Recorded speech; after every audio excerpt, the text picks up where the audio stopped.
So we've been looking at aggregate expenditures. Remember, aggregate expenditures is C plus I plus G plus X minus IM.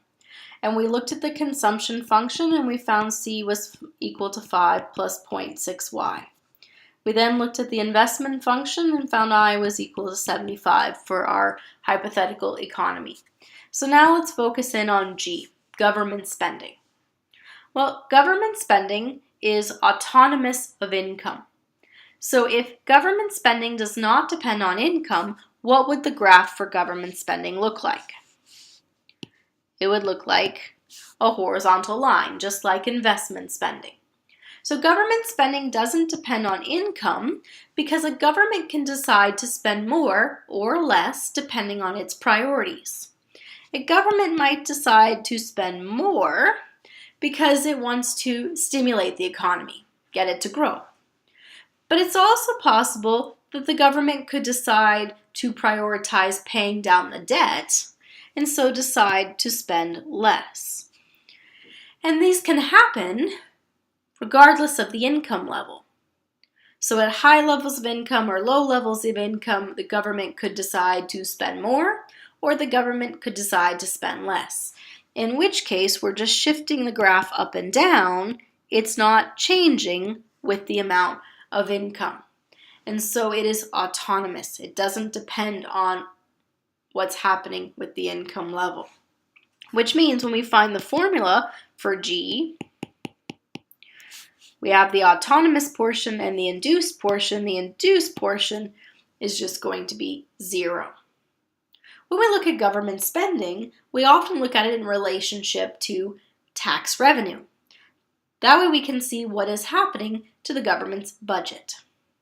Right? Government spending is the money the government gives out. Tax revenue is the amount of money coming into the government. So when we compare the two, we can determine what is happening with the budget. If the government spends more than it brings in tax revenue, then we have a budget deficit. If the government spends less than it brings in tax revenue, then we have a budget surplus.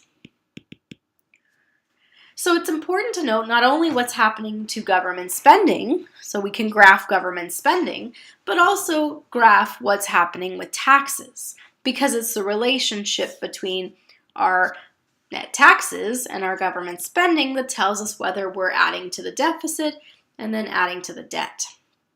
So let's look in a little bit more detail at taxes.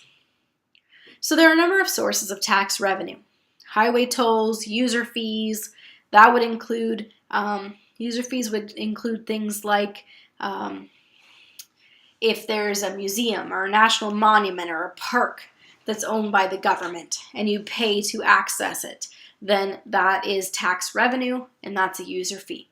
We have property taxes. We have income taxes, we have sales taxes, and we have corporate taxes.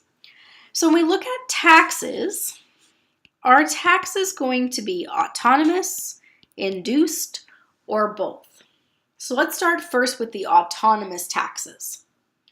Autonomous taxes mean that even if your income was 0, you would still be paying taxes. Well, if you don't have a job and you're trying to get to an interview, if there's a highway toll, you're still going to have to pay it. If you have no income and you go into the national park on any other year except for the 150th birthday of Canada, then you would have to pay user fees. You'd have to pay to go into the park. And it doesn't matter if you have no income. If you have property and you've been laid off, so your income is 0, you still have to pay your property taxes. When you go to buy groceries at the grocery store, you're still paying sales taxes. Okay? So we have quite a number of autonomous taxes, taxes we have to pay even if our income is 0. And then we have taxes that we pay where we pay more taxes the more income we have. And that would be income taxes. With income taxes, that would be our induced tax revenue, and that's because it is a function of our income. The more income we have, the more income taxes we pay.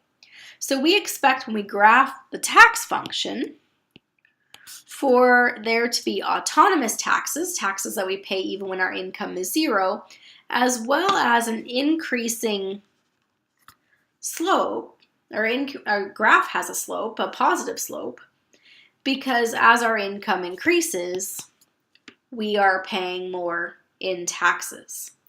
And in fact, we can actually figure out what that autonomous taxes and what the induced taxes are, because we know that we pulled $65 out of savings when we had zero income, and we had consumption spending of $5, which means that our autonomous taxes must be $60.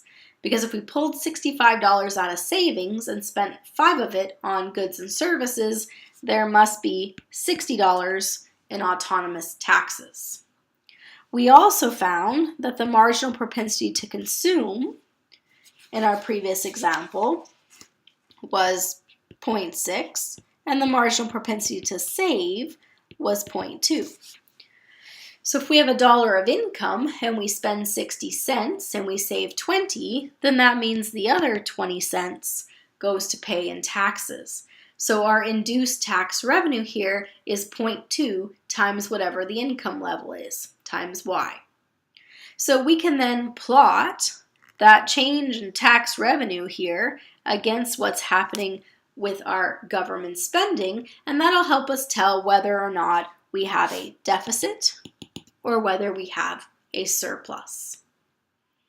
Now, if we look at Canada as a country right now, let's look at our effective tax rates. So the thing with our taxes is that we have different tax brackets. So when we look at our taxes, we often, to summarize what the typical Canadian pays, we look at what is called an effective tax rate. So an effective tax rate basically is on average how much someone in a country would pay in terms of their taxes.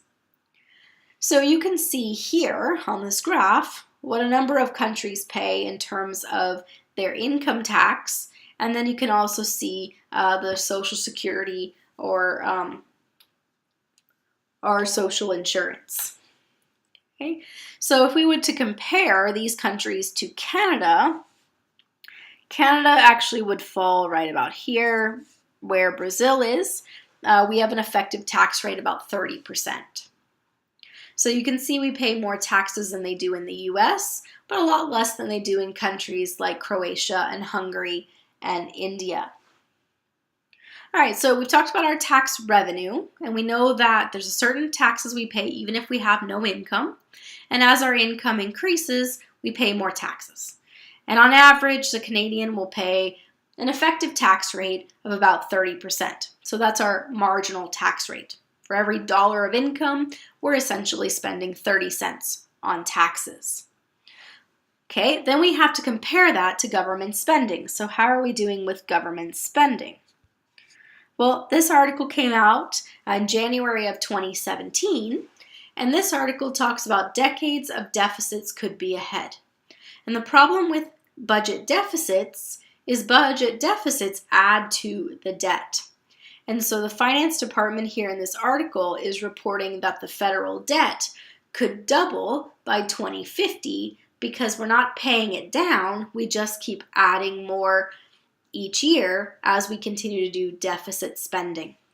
So if we have a budget deficit,